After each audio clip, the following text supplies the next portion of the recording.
Thanks for having me. This is Jan Christiaens from Cycling School, and I'll just try to introduce you a little bit why we think Cycling School can be a solution for transport poverty, for transport poor people, how that we do it, and of course also some data on our impact, but also on the problem of transport poverty to give you an insight on how transport poverty actually works. Of course, these are Belgian data or Flemish data. But I'm still very much interested also to have your story from a Romanian point of view, how transport poverty also would affect your work, of course. But let me start off with introducing my team. Of course, I don't do Cycling School alone. We are with a team of 5 people now. We have an economist on board who is our data number cruncher. Then we have also a storyteller on board, communications officer, basically. Then we have also Ine, who is a teacher, basically. She makes our development work. And then we have Lotte, that's the youngest person, our newest hire. She is a sports teacher. So a very diverse team in which we try to work with our people on a daily basis. We all give cycling lessons ourselves, so we are our boots are on the ground, but also on the strategic level, of course. Why are we doing this? Well, if we take a look at mobility, we always talk about, well, normally or classically, we talk about infrastructure, vehicles, that kind of stuff. But when we take a look at mobility, also from a vulnerable eye, from a vulnerable standpoint, we see that there is a lot of barriers that people are encountering when trying to be mobile, trying to run their lives on a daily basis. And what we do with Cycling School is that we try to solve transport poverty. Transport poverty is a wicked problem. It's called in literature a wicked problem in scientific literature because it has a lot of variables at play. There is, of course, a lack of skills, sometimes a lack of offer, sometimes the price of the transport offer is too high. There are a lot of variables that have an influence on your transport ability, basically. And of course, with Cycling School, we want to really go into that skills problem. We want to solve that skills problem. What we see and what you will see also throughout the presentation is that our beneficiaries, they really benefit from an increased autonomy, and they get to places where they were never been before. They talk to people that they never have talked to before. So their autonomy really increases by knowing how to ride a bike, basically. Of course, it shouldn't. Well, our beneficiaries are vulnerable people, and they often don't have the financial means to pay for this offer. And of course, we are a non-profit, but well, somebody has to pay for it. So what we do is basically offer this kind of services to local authorities in Flanders and Belgium, and also a little bit outside of Belgium. And local authorities pay basically for us to relieve their administrative and logistical burden to organize these kind of cycling initiatives. But I'll tell you a little bit more about that later. What we generally see with our target group when we organize cycling lessons and when we organize Cycling School is that it all starts with the technical skills, basically. Just being on a bike, trying to pedal, trying to move forward on a bike, trying to find your balance on a bike. Those are all technical skills. That's what we see in the first few lessons, that most people get to this level of technical skill quite easily. But then, of course, it starts. Then you get to the street, you get to bike around in your own neighborhood, you get a little bit farther as well. And that's what people see then, and what they report is that their autonomy absolutely increases. Their range of motion increases a lot through cycling, of course. If your autonomy increases, then you can say it's a very important precondition to talk about integration. We have a lot of immigrants, newcomers in Belgium. And some of our political parties really say, okay, there is a problem with integration. And one of the preconditions of integration is having contact with the local society. But if there's no possibility to meet that local society on a broad range of places, then your integration is, of course, it can be problematic. So with this increased autonomy, we see that people talk to people they never talked before. They go to places they've never been before. And their integration chances or their interaction opportunities with the local society increase. So we see that their integration increases. Through this increased autonomy and increased integration, people report 6 months after they have followed our cycling lessons that their self-esteem really has increased. So they feel better mentally, but also physically. And what we see sometimes also with the people that we reach with our target group is that they really understand by having a successful cycling lesson or a cycling course, that they are convinced now that they can still learn something. Because some of our beneficiaries, they come to Belgium as a newcomer, they always, or they sometimes have a kind of negative experience or negative background. So they have they have very sad stories sometimes as a fugitive, for example. And they really believe, okay, my life is basically over. I cannot learn anything anymore. I'm just here in my home, and that's it. So their self-esteem really increases by these cycling lessons just because they have a positive learning experience. And that's what we want to offer, of course, because in the end, we want people to be happy, basically. So that is what we aim at with our cycling process, with our cycling course process. What we offer, we try to be as holistic as possible. It is for us not a solution to only offer cycling courses, because if you can start to ride a bike, if you do it for a few months, then only the questions are still coming. So we need to address these questions in a very holistic way. So first and foremost, our cycling courses, of course, these are bike courses, just normal bike courses in groups of 20 persons. We do that on site. So we go to these local authorities in their own communities. Why? Well, these people are transport poor people. They are not going to travel miles and miles and miles to a bike course. They want to do this really in their own communities. And that's why we think it's very important to offer these bike courses as close as possible to the beneficiaries, of course. When they start to ride a bike, they get questions. My bike is broken. How can I repair it? I want to take my baby on my bike. Is that possible? Can I do that? Is that safe? I had an accident. How can I avoid accidents? So that is why we have our program Stay on the Bike. Basically, in Dutch, it's blijven fietsen.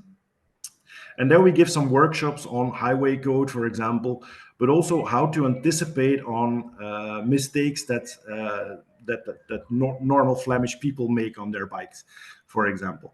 And what you often see is that people like our beneficiaries who are newcomers, they have just had this workshop on highway code. They are perfect cyclists, and they even make less mistakes than the normal inhabitants of Flanders. So that's what they see. And that's why we have to have these workshops on to anticipate mistakes by others. And also, of course, bike repair workshops, because that is very convenient for them, because sometimes bike repairs can be quite expensive. It's not because you are able to ride a bike and your questions are more or less solved that you feel as a biker. And that's something that we really need to solve in this the red logo that you see. That's something that we want to solve in our program called Cycling Together. These are people, our beneficiaries, with less of a network than you and me, than normal people. They sometimes really have the feeling, okay, I want to be a biker and I know how to bike, but I'm still not feeling like a biker. I'm not part of the bicycle culture or a cycling culture yet.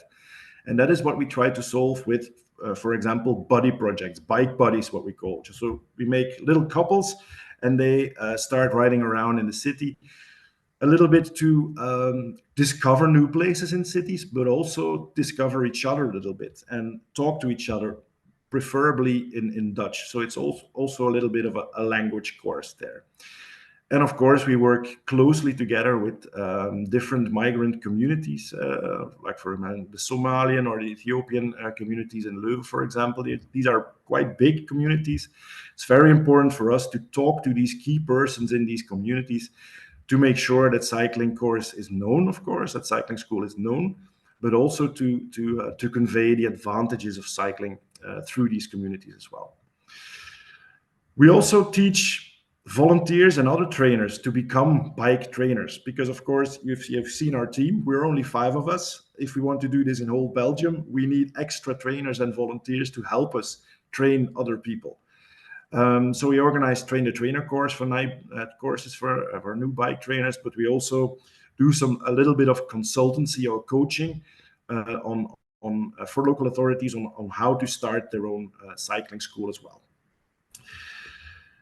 A lot of people also, when you're able to bike and you want to bike and you feel like a biker, you need a bike. You need, of course, to own your own bike, or to know how to use a share bike, for example. Some of you might know, but bikes can be quite expensive. We've done a willingness to pay research with our beneficiaries.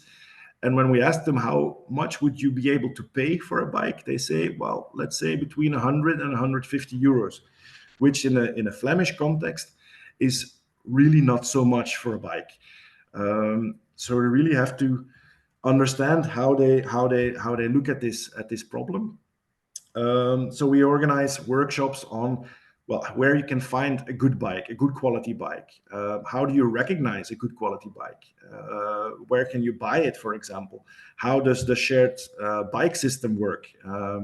We also do pilots on try a bike, for example.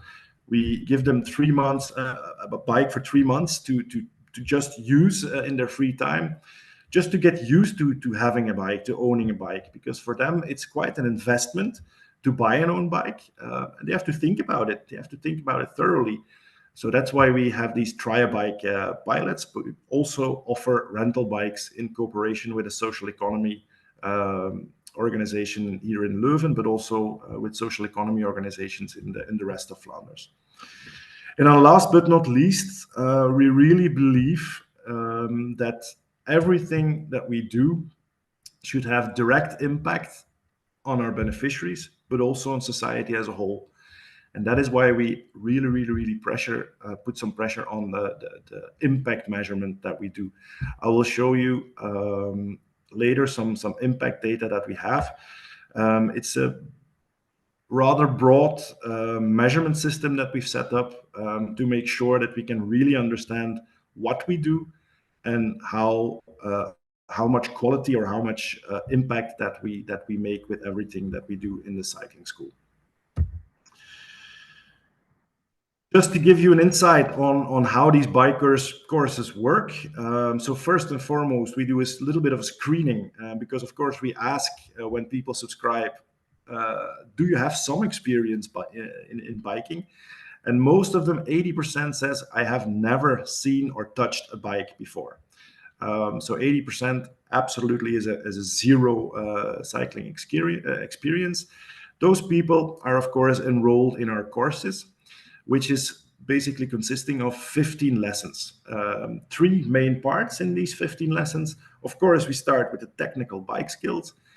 And as soon as we have these technical bike skills, when they've achieved a certain level of technical bike skills, we go on street with them. We start, of course, in easy streets, in calm streets where not too much traffic. But as soon as possible, we get into the busy city center, because that is, of course, also where they have to bike when the cycling lessons are over. So these street skills are very, very much important, basically.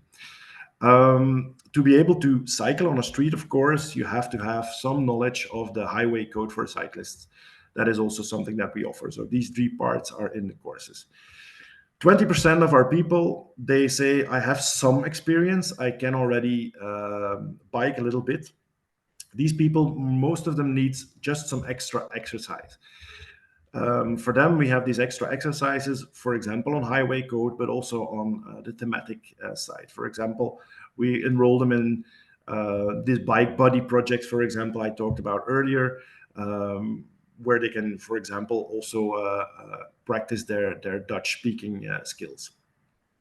Next to that, we offer also to local authorities, train the trainer, of course, some admin support, the workshops I talked about, like bike repair and own a bike, and of course, also our impact reporting. How does this work to teach somebody how to ride a bike? Sometimes we get a lot of questions on this. What you see on the screen, and I'm sorry the graph is in Dutch, but I'll explain it to you.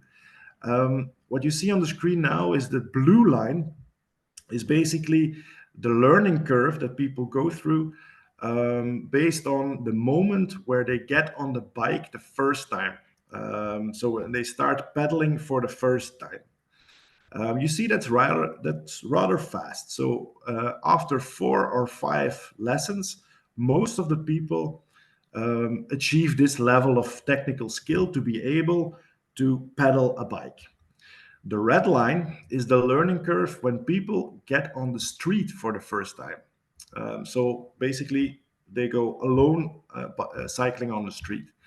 And that learning curve is much, much, much slower, as you can see on the screen. What we see sometimes is that cycling courses stop after lesson 6 or 7 because they see, okay, these people are able to ride a bike technically on a parking lot or on a very, very calm street. But these people basically have never cycled on street, and they will stop, I promise you, they will stop cycling once they get to the street. They become very anxious because this cycling on street and practicing the skills that you have learned in a protected environment, when you have to practice that also in an environment with a lot of extra stimuli, like our traffic situation,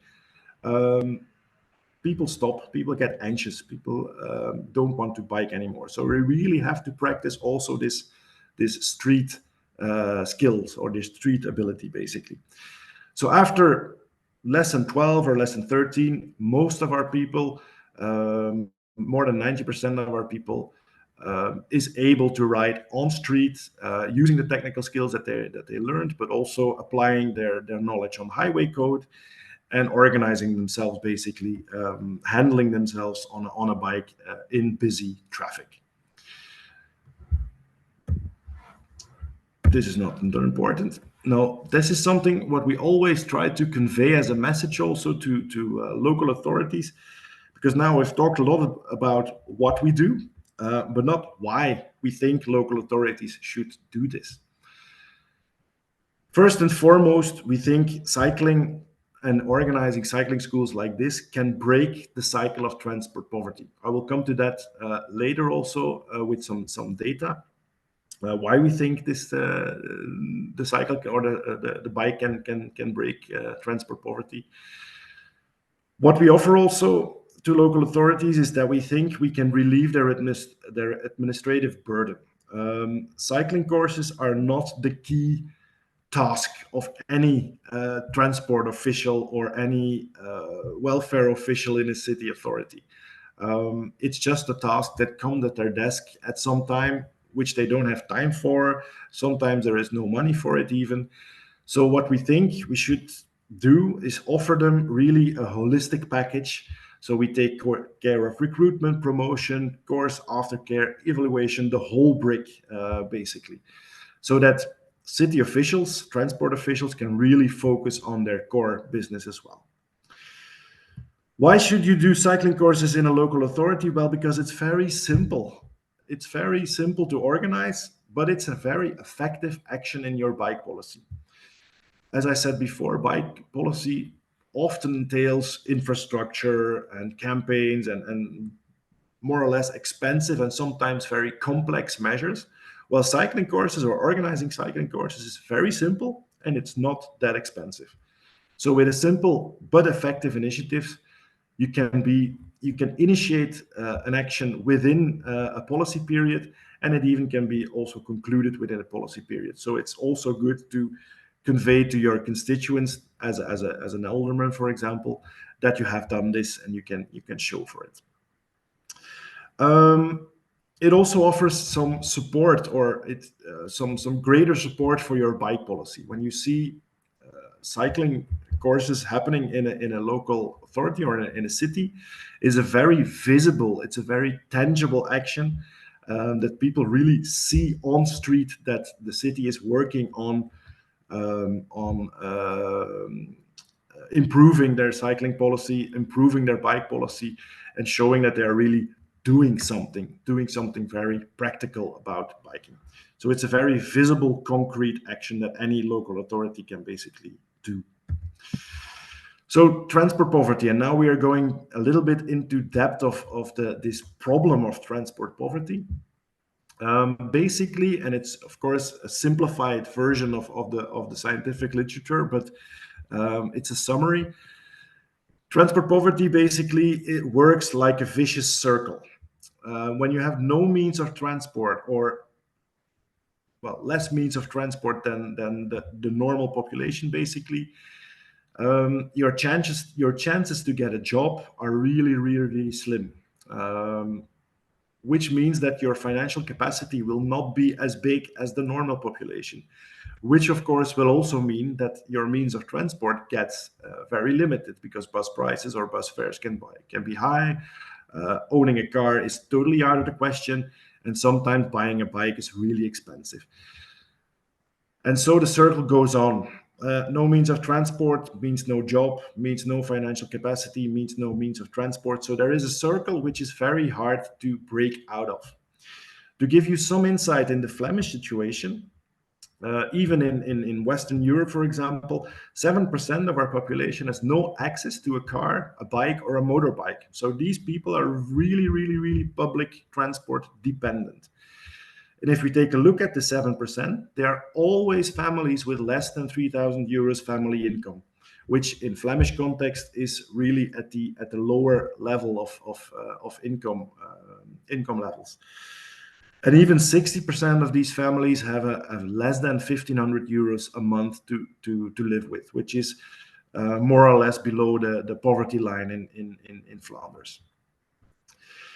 The bike can take a key position in this problem, because we really can solve this, or we can break this vicious circle of transport poverty, because bikes are relatively cheap, they're relatively accessible, and basically 90% of the population can learn how to ride a bike. So that's absolutely something that we can do. Cars are of course not an option because of the lower income. And buses and trains, we have them, of course, in Flanders, but they are sometimes not really accessible, or they don't give the solution that people really need to get their lives going. Bikes can also decrease, or being able to ride a bike can also decrease unemployment durations significantly. We have done quite extensive research in some provinces in Flanders. And what we see is that when people are able to ride a bike, their unemployment duration decreases by 4 months and a half, which is quite a lot. What we see also in this research in Flanders is that accessibility is one of the most or more important determinants for finding a job. So getting to that job is more important than your education level. That is something that was a finding in this research that we really were baffled about. We really couldn't believe that this was actually the case. So no longer your education level, but the accessibility to jobs is a more important indicator for your unemployment rate. So this bike, or the solution of having a bike, offers flexibility, which public transport, in our case then in the Flemish environment, is often lacking. Of course, there are other variables at play when you're talking about unemployment, that you can see in the table on the right of your screens. For example, no access to internet is one of the most important, or the most important determinants of duration of unemployment. Even more than a year extra unemployment duration if you have no access to internet. But next to that, bikes can absolutely help to decrease unemployment durations as well. I promised you some impact data. This is how we measure it. So we have a few measurement periods on the very short term, so directly after the cycling courses, but we also organize surveys. These are telephone surveys, pre-structured telephone surveys that we do 6 months after the cycling courses. What we get out of this impact measurements is that 62% of our people, of our beneficiaries, keep on cycling after the cycling courses, which is, of course, a high number, but we need to take it higher. What happens to the 38% that quits? Well, the 38% that quits, they stop cycling because access to a bike is too difficult for them. For example, they don't have access to a good bike in their neighborhood. Second reason is health reasons. Pregnancies, for example. Some of the people also complain about muscle pains, for example. So they quit biking after the cycling courses. But 62% keep cycling and becomes a daily regular cyclists. On the short term, then, we see that 90% of the beneficiaries report that their self-esteem has increased. They feel physically fitter, they feel mentally better, and also 75, so 3/4 of them percent reports a greater autonomy. So they go to places where they've never been before. Then, of course, important on the medium term is, can we really see that their interaction opportunities with the new society that they're in, do they increase? And we asked that, of course, also to our beneficiaries, and we see that 73% reports indeed increased interaction opportunities. Which leads us, based on scientific research and literature, which leads us to impacts on the longer term, which are, of course, very hard sometimes to have hard data on it. But we do this with qualitative research, so storytelling, for example. And then we see that on the longer term, we can say that cycling courses have very high societal benefits. So higher employment rates, increased well-being, bigger social network, and of course, better integration. That is basically our impact model where we work for every day.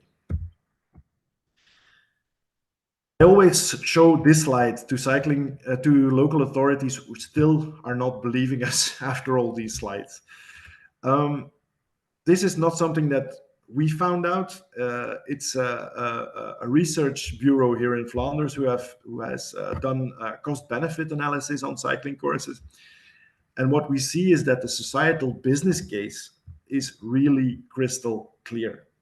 For every euro that you spend on bike courses, in a Flemish context, of course, it yields up to €1.60 societal benefit on health benefits only. So on health benefits alone. These are avoided healthcare costs. I'm going to quickly tell you how we come to this calculation. From literature and from the cost-benefit analysis that Transport and Mobility did, they found out that if you turn a non-cyclist into a cyclist, he or she spends per year €422 less on healthcare, so avoided healthcare costs. It costs more or less and roughly €250 per person to teach somebody how to ride a bike. So if you take the 250 and the 422 benefit, you come to this number of every euro spent yields up to €1.60 societal benefit. So the societal business case is, again, crystal clear. So we believe this is a no-brainer and that every authority basically should invest in cycling courses because it has only societal benefits. There are almost no societal costs. Of course, we ask our beneficiaries also what they think of the cycling courses, and if you are interested, of course, you can go to our website and find their stories on there. We have a lot of videos on their stories on what they basically experienced during the cycling classes. And I'm sorry that this slide is a little bit in Dutch, but I'll try to translate. On the self-esteem, for example, one of the quotes of our participants is, "By learning how to ride a bike, I realized I'm still able to learn a new skill, even if I'm in another country and I don't speak the language and I'm just arrived here a few months ago. I realize that I still can learn a new skill," which is a very important thing, of course. Then another one on employment. This is a story about somebody who says, "Okay, I've now, because I'm able to ride a bike, my productivity as a homekeeper, as a housekeeper has increased. I can now go clean in 4 houses on one day instead of 2." So she is happy because she earns a little bit more money. The company she's working for is, of course, happy because productivity rates go up, and we are happy because we have an extra cyclist. So there is a triple win, basically. For us, it's very important to show these stories of the people themselves, because I can tell a lot about this and I can speak about it for hours, but I think the most important people here are our beneficiaries as well. And that's why we really need them to put them on the forefront as well. So I really would invite you to go to our website and check out the videos that are there. What we've tried to do, so we started out in Leuven with a very small project, only 10 women, 10 years ago. And as you can see on the map, if you're a little bit familiar with Flanders, you see that we are slowly expanding our cycling courses and cycling schools throughout the whole of Flanders, also a little bit to Wallonia, which is the southern part of Belgium. We get now a few questions also from the northern part of France and also from the Netherlands. So we think really that we can offer a service that local authorities can absolutely use. And that is, of course, one of our ambitions, of course, to make sure that cycling schools are as close to our beneficiaries as possible. Because as I told you before, these are transport poor people. They are not going to travel miles and miles to go to a cycling course. They need an offer as close as possible. Cycling schools are never a story of one organization. There is always need for partnership, for cooperation. And as you can see on the slide here, we are not alone. You see Mobile 21 standing there, that's my company. But there are a lot of companies that help us, that assist us, that even financially, for example, the city of Leuven helps to finance cycling schools. There are there are a few private sponsors as well. So private companies that sponsor us from a corporate social responsibility viewpoint. But next to that, it is very important also to work with key organizations that work already with the community of beneficiaries that you want to aim for. For example, the educational sector. They're very important to make sure that people know about cycling school, that they know about the offer, and that they can really lead people also to the cycling school. Our local cycling association, absolutely, we need them on board because they are basically promoting cycling culture as well. And we need them to embrace our new cyclists because that is what we, of course, do. We train new cyclists. The police, they are a very, very, very important partner also in this story. Because, well, basically, we teach people how to respect highway code, but people who are learning something can also make mistakes. And if the police knows about this and they know, okay, there is a cycling course going on and they have this high-vis jacket with cycling school on it, they see and they know, okay, this is a new cyclist. We need to be a little bit lenient with them. We have to offer them a little bit of a learning environment. I also talked about social economy. In Flanders, we have a very big sector on social economy that works on bikes. They do bike repair, for example. This is a very interesting partner also to have on board, because they can offer very low-cost bikes to our target group. So that is basically the story on partnerships, because we absolutely cannot do this alone. And it's absolutely also not a sensible thing to do, to organize a cycling school alone. You really should reach out to as much partners as you can.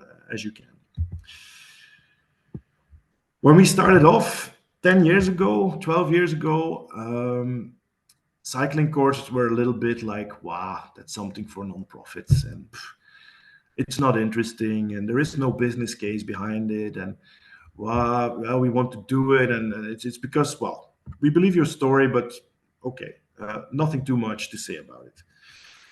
So a few years ago, in 2018, we were asked by Ashoka, which is a worldwide network of change makers, to build a social business plan around cycling schools and cycling courses.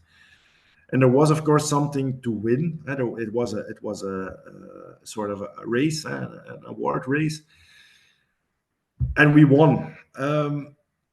And not to brag about it that we won, but I always use this slide to explain that cycling courses and cycling schools are no longer this thing for non-profits and this thing that you can, well, do if you want and if you like, but blah, blah, blah. No, it's absolutely something that people believe in. It has a business plan, and the societal business case, as I said before, is crystal clear. So it's something that we really have to take serious. That's why this slide is always it. So to wrap up, what we do with cycling schools is trying to solve transport poverty by increasing people's autonomy. As a nice byproduct, we get health promotion and increased well-being. As I said before, also our societal business case is built on that. And as an offer for local authorities, we think we must relieve their administrative and logistical burden of these local authorities and organizers. That is absolutely something that we need to do. So thanks a lot for listening. I hope there is still some time, and I hope also that you have some questions for me. And if not, I have also some questions for you. So I really want to hear your story as well. Thanks for now. Thank you, Jan. It was a great presentation. Yes, we do have some questions so far, and I'm going to just read them. All right. A few people asked if they could get the presentation after, and yes, of course, we will send the presentation along with the registered webinar later as an email, if that's okay. All right. Yes, and then Rob asked if we can get a manual for the cycling school, like a textbook. I guess it's the manual. So is there a textbook for the cycling school? Yes, there is a textbook, but unfortunately it's in Dutch. Okay. So I'm not sure you will understand it. We have made a trainer course for EIT Urban Mobility, which was in English. So I'll try to look that up, and maybe we can send it through via the CIVINET. Yeah, that's incredible. And then we're gonna spread it towards our network and everyone present here. Perfect. All right. And then, all right, Rob thanks us. I don't, can you see the chat questions? Yes. Yes, okay. So do you want me to read Raluca's question? Because I'm not sure if there is a question or just... Here is somebody who really knows about the fietsbeeps, which is very good. That's absolutely. So I just read out the question. So in Belgium, there are also projects supporting the bike rentals at a very good price per year. The fietsbeep example. It could be an opportunity to create synergies with other projects with similar interest and present good practice examples in other countries, for example, Romania. Absolutely. So we work very closely with this Fietsbeep and the organization who is behind the Fietsbeeps. Fietsbeeps, when they started out in Flanders as a project, they were only focusing on children, so only on children's bikes. But now, and through our cooperation, we also have 3 Fietsbeeps already who also do the same system for adult bikes. And this is really growing. It's an increasing thing. It's really a thing now going on in Belgium. So absolutely, the synergy is crystal clear. It's something that absolutely works. So absolutely, thanks for the question. There was another question. Hi, what is the process to reach out to schools organization? Is it a direct B2B approach or is it already facilitated by the local authority? Very good question. Both are happening simultaneously. So what we do, for example, when we go into a new community, the first thing that we do, of course, is contact the local authority, but also on the same basis, simultaneously, try to make kind of stakeholder map. Who is active in this community? Are there any language schools, for example? Are there any community groups active? Are there any poverty groups or organizations working already with projects already on the ground in this local authority? So we try to contact them as soon as possible, get them around the table, and explain how we can explain what we do, of course, and try to find synergies and try to find a cooperation. Absolutely. So this local embedding of the cycling school is really, really important. That's something that also makes it more sustainable in the long run. So it's not a direct. It's a little bit of B2B. That's how you can say it, indeed. You provide a lot of information. Could we contact you later with questions? Yes, you can. Of course, you can. I think my email was in the presentation as well. So and also through the CIVINET, probably you'll be able to get my email address. So please do email if you want. Then we have a program for teaching kids cycling in Alba Iulia, and we are searching for a mentor and for recommendations about all the process. We also do, and that's something that I didn't tell you today, but we also have the same program for kids. So basically, we are doing the same thing as you guys in Alba Iulia. So I'm probably, well, I hope we can help you with some of the questions that you have. So please just email them, or we get on a Teams conversation or an online meeting on it. Why not? Absolutely. Okay. These were the questions in the chat so far. Yes, I think so.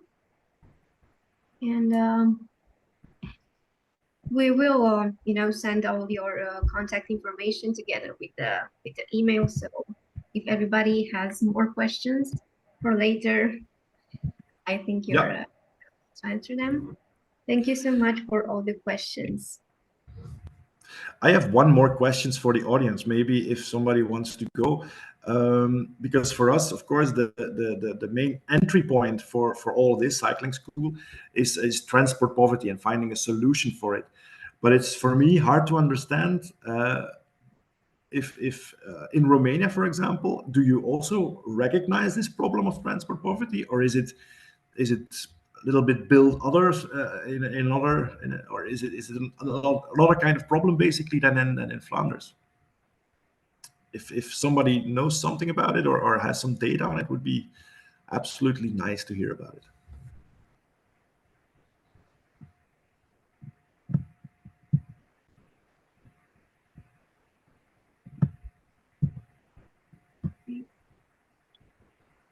Okay, if there is no courageous participant, I will try an answer, and maybe the rest of participants can add more details. Yes, we have a problem, but it's not a officially recognized problem, and we do not do almost nothing for it. We do not have these ethnical groups that comes as migrants in Romania, so we do not have this problem. But we have another problem. We have the problem of small rural communities that are poor and that are affected by the lack of means of transportation or by the costs of transportation. And usually this thing affects mostly the kids that are not going to school anymore. If they do not have school in their village, or they have only the primary school, and then they should go to another locality, to another village, to another town, it becomes almost impossible for many of them to support the cost of the transportation. And this is a huge problem for Romania. Absolutely. Thanks a lot for the insight. So it's indeed a little bit of a different angle, as we are really on integration, for example. For you guys, it's really making sure that education is accessible for more kids, for example. Yes, So and this is going to affect to have effects on long term. Yeah. Because we will see this as a major problem in 20, 30, or 40 years when these kids are adults and they are poorly educated, and this poor education goes to another bad situations. They will continue to have a poor life and so on and so forth.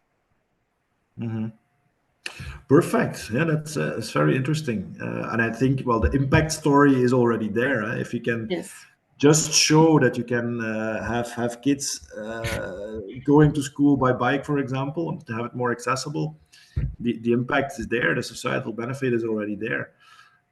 Really cool. And do you think that cycling could be a solution for this, or are the distances too far, or infrastructure? It can be part of the solution of the problems, because some distances are, I don't know, of 5 kilometers or 6 kilometers or 10 kilometers. So it's more approachable on bike than by feet.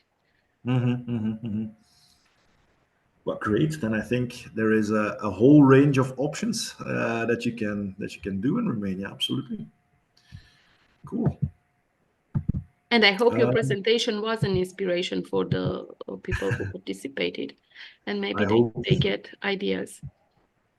Well, I hope the same, of course. I have one more last question, if you still have time. And I'm hoping it's not too broad, because I see somebody in the chat say we have a lot of problems, but it will take a lot of time to discuss it. I completely agree, understand.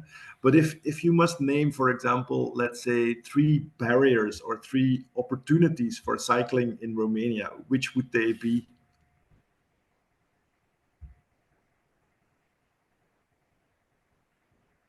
So I invite our participants to take the floor. If someone wants to speak, please raise the hand and we are going to unmute. Okay, we have 1 raised hand. 2. Dragos, please.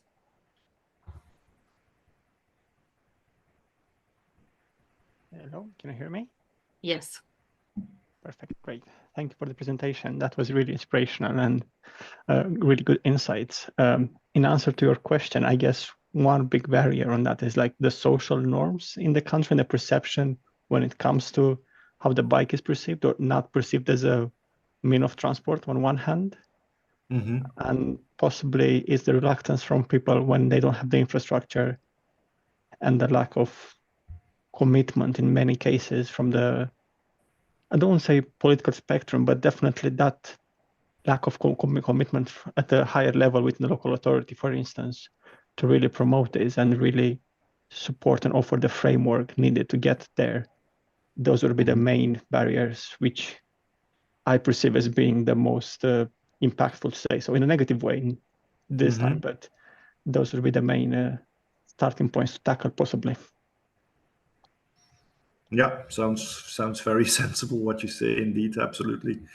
I think at some point, of course, contexts are different, but we suffer in Flanders or in Belgium from the same case as sometimes political or there is no political buy-in for infrastructure, for example, or for safer infrastructure. So people, well, they tend to keep their kids in cars or in buses because they don't trust the infrastructure.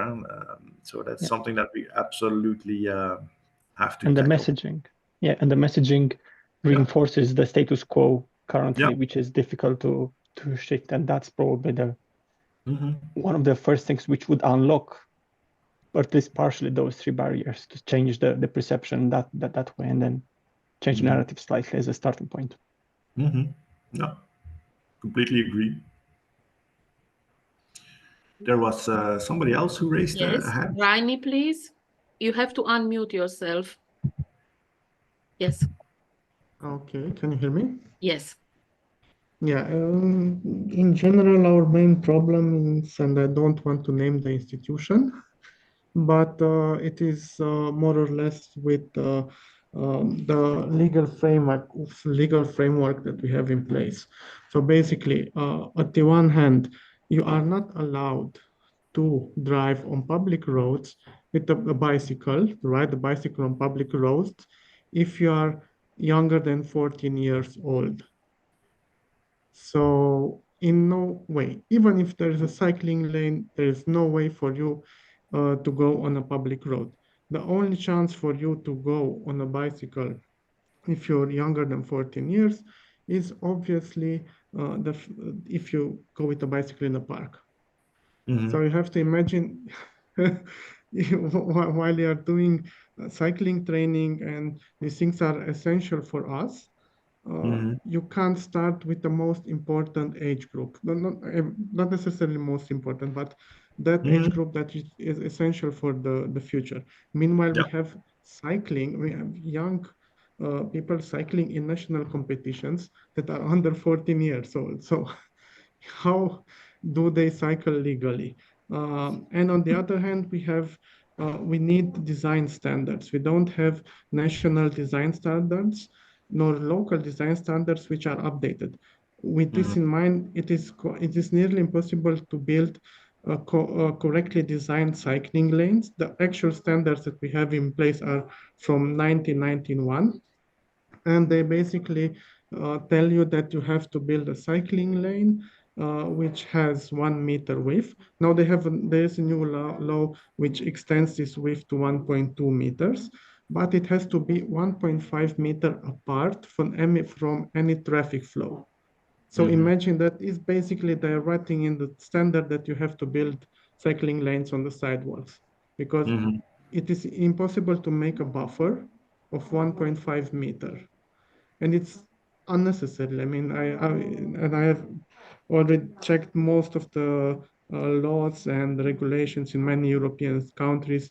No one has 1.5 meters. So generally they're working with 0.3, 0.5, which is a very good place. So basically, this is more or less, these are the main challenges in developing infrastructure. And this is why also many of the projects that are being implemented or have been implemented in the recent years failed, because these regulations are not up to date. And also the knowledge of technical people is limited in this extent. I am really surprised by this law of not being able to ride a bike on a public road below 14 years. I don't understand why from where this comes. Basically, is it from a safety point of view, you think, or it is a perception that having more people on bicycles on the roads means that you will have more incidents with bicycles. So the lesser people on cycling, the lesser incidents you will have. Unfortunately, mainstream in the ministry that is in charge with enforcement of traffic and of laws. course this is not true, because parents still take their kids on cycling, and of course accidents happen, but this is all over the world. Not interdicting something will stop the accident, but taking other types of measures, as Rainy has already told, is the safe way. Mm-hmm.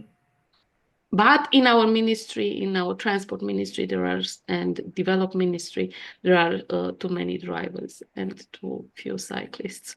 Yeah, I understand. But it's a very concrete. Well, if you have to have a campaign, for example, it's a very concrete point to go for. Change this law. Could be a very good campaigning offer, I think. There is an exception. That is something I heard. I can't validate it necessarily. So basically, you can ride with the bicycle and with kids on the street if it is under an event. So you basically, theoretically, if you want to, you can make an event which lasts 1 year. Yeah, exactly. I was thinking the same thing. But it's I heard from colleagues from CBO, so it's not. I'm not sure about this. I mean, if they know better the local context. Well, maybe it's possibly to have something like a car-free Sunday or a car-free week or something as an event, and then put all the little cyclists on the roads, just to show how many children could benefit from cycling. I would love to brainstorm on this. Would be a very cool idea. Okay, thank you so much.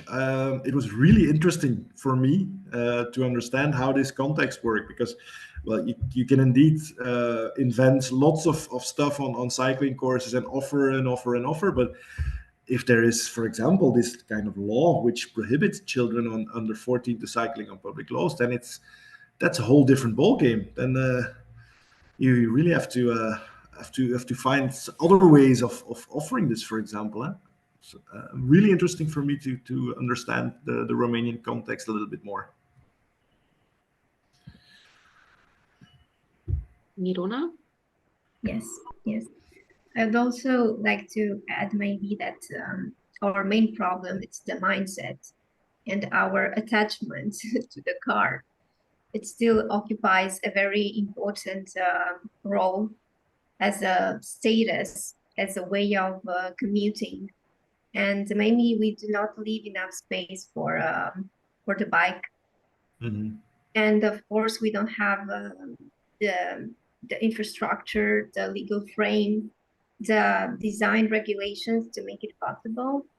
But I think through education and through these types of initiatives, we could change this paradigm in our country too.